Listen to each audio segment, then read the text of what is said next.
আজকে যেহেতু বৃহস্পতিবার, সো আমাদের মাদ্রাসায় বৃহস্পতিবারে ৯টার পর থেকে প্রায় ১ ঘন্টা ২০ মিনিট পর্যন্ত দোয়া, নামাজের নিয়ম কানুন, বিভিন্ন ধরনের দোয়া শেখানো হয়। আজকে আমি কী করলাম, একটা নিয়ম করলাম। একটা গ্রুপের মধ্যে যদি একজনও না পারে, তাহলে সেই একজনের জন্য সবাই শাস্তি ভোগ করতে হবে, বা সবাইকে শাস্তি ভোগ করতে হবে, অর্থাৎ সবাই শাস্তি পাবে। শাস্তি কি? আসরের পরে একদিন খেলা বন্ধ, আসরের পরে একদিন খেলা বন্ধ, যারা পারবে না। একটা গ্রুপের মধ্যে যদি একজনও না শিখে, তাহলে এটা হবে কি, বাচ্চারা এখন নিজে শিখবে তো শিখবে, সবাইকে শেখানোর জন্য চেষ্টা করবে, সবাইকে। কারণ সে জানে আমি শিখলে হবে না, আমার গ্রুপের সবাইকে শিখতে হবে বা আমাকে শেখাতে হবে।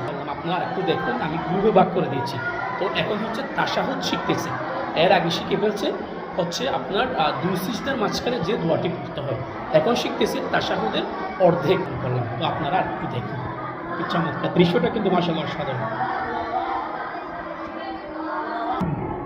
এই যে দেখেন,